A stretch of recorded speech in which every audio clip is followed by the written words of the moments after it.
A split second changed the night. It was supposed to be an evening of speeches and jokes, a ritual of pageantry. The White House Correspondents Association dinner held in the cavernous grand ballroom of the Washington Hilton. Hundreds of journalists, politicians, and public figures had gathered to mark a fraught first year of a presidency, to trade barbs, and to remind a watching nation why the First Amendment matters. Instead, what unfolded was raw and urgent, a moment of mass panic that would leave a city and a nation asking how a threat could get so close to the man at its center.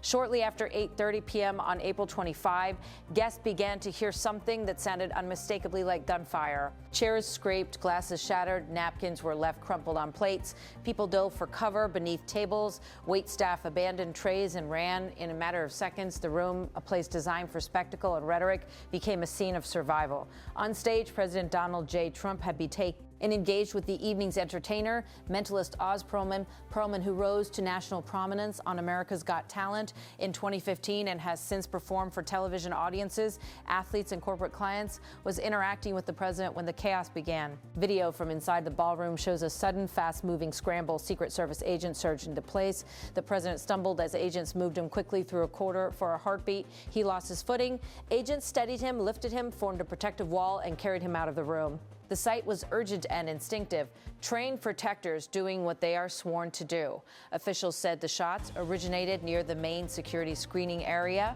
A man, later identified by law enforcement as 31-year-old Cole Thomas Allen of Torrance, California, charged past barriers toward the ballroom, armed with multiple weapons. Secret Service and local law enforcement engaged him. One officer was struck, officers said, but was protected by a bullet-resistant vest and was later described as recovering.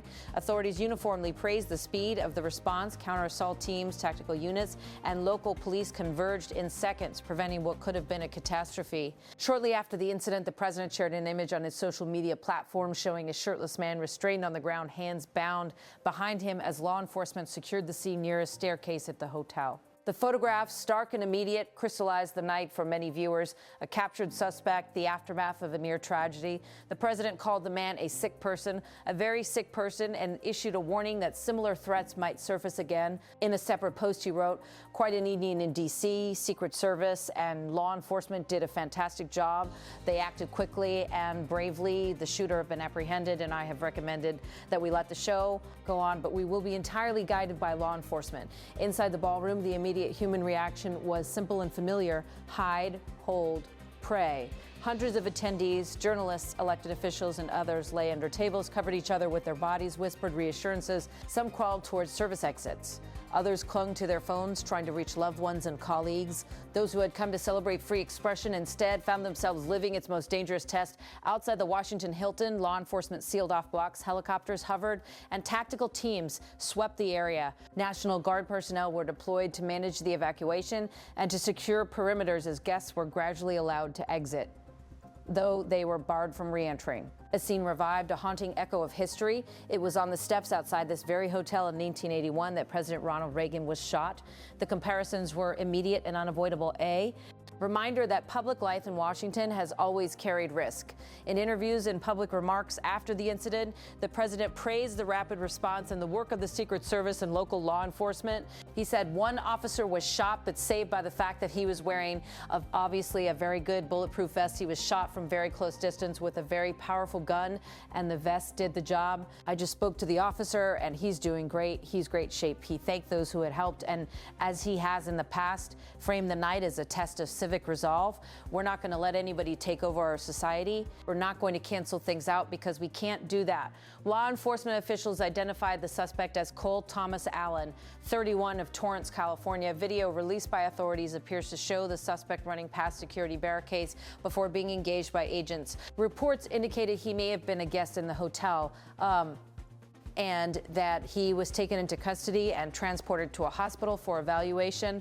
Authorities cautioned that motive and the full circumstances were still under investigation. The White House Correspondents Association and its president, a senior White House correspondent who had been seated nearby, spoke about the confusion and the bravery of people on the scene. In public statements, people who had been at the dinner described the surreal calm that followed, servers attempting for a time to reset tables, event organizers weighing whether to continue, a room that had been unified by by fear and by the immediate convergence of professional instincts. When there is an emergency, one journalist in attendance said, "We run to the crisis, not away from it." Officials later relayed that Vice President and senior administration members had been evacuated in an organized sequence, that the President and First Lady were in good condition, and that the event would be rescheduled, likely within 30 days. In a news conference, the president described the evening as one dedicated to freedom of speech, saying the dinner had brought together members of both parties and members of the press. He said he had fought like hell to stay at the dinner, but was evacuated in keeping with protocol once questions about the suspect's status and intent arose. The image the president shared touched off another debate about transparency and taste, when to release security footage, how much detail to show, what photographs mean when posted to millions of followers. For many, the photograph reinforced the immediacy of the danger that had just been averted. For others, it raised questions about law enforcement practice and the boundaries around graphic evidence of force. Beyond the immediate shock, the incident sharpened a longer national conversation about threats to public figures and the security that surrounds them. The past 2 years have been marked by episodes of political violence and D near misses. In July 2024, at a campaign rally near Butler, Pennsylvania, President Trump was grazed by a bullet, and Secret Service and local law enforcement killed the shooter. In September 2024, a separate incident near a Trump golf course in West Palm Beach, Florida, saw agents fire after spotting a rifle barrel in the brush near the course. Authorities called that episode an apparent attempted assassination.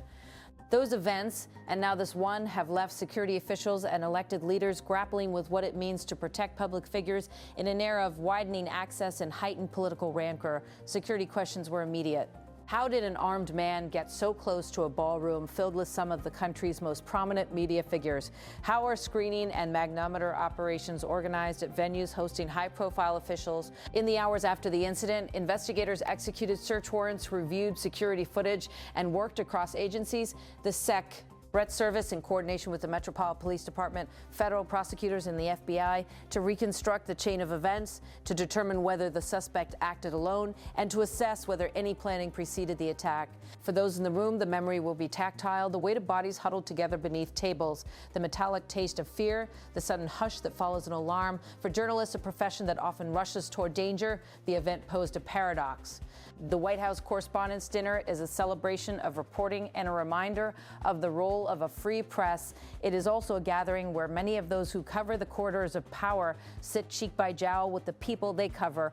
It is a place where, at its best, the press and polity agreed to let the public in on a pageant. At its worst, it revealed how close the public can come to seeing that pageant unravel. There were no immediate reports of fatalities among the attendees. One law enforcement officer was injured, but officials said survived because of protective gear. The suspect was in police custody and under medical evaluation. As of the first post-incident briefings, prosecutions were expected and additional charges were being considered. Local leaders urged patience, saying that investigators needed time to trace motive and connections, if any. Within hours of the event, political leaders and foreign counterparts offered words of concern and support. Editorials and commentaries began to ask what the episode meant for civic life in the months ahead, for the safety of public gatherings, for the relationship between leaders and the press, for the rules that govern public events and the trade-offs between openness and security. The Washington Hilton itself carries a layered history. In 1981, an assassination attempt on President Ronald Reagan occurred outside this hotel, underscoring the long shadow that political violence can cast on public life. The fact had a similar breach happened here decades later and under very different circumstances drew comparisons that were not sentimental but sober. Institutions change, architecture endures, and human beings must constantly reassess how to protect each other while preserving the freedoms at the core of democratic life. In the hours after the shooting, organizers weighed whether and how to reschedule the dinner.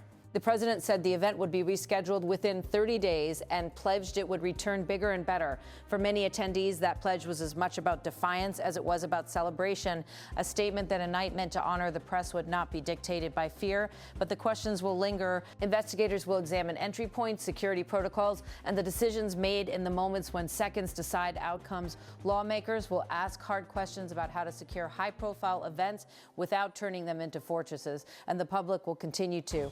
weigh what open access looks like when threats can materialize so quickly. For now, the focus remains on recovery and answers. The wounded officer's condition was described as stable. The suspect, restrained, photographed, and facing federal scrutiny, will be evaluated, and if charges are filed, prosecuted. For the hundreds who were in the ballroom that night, the memory will not be of a punchline or a roast, but of bodies on the carpeted floor, of hands held, and of agents who acted in the split seconds that made all the difference. As Washington and the nation take stock, one phrase from the president's post-incident remarks captures the mood some felt walking out into the night. It was in one way very beautiful, a very beautiful thing to see a room that was just totally unified.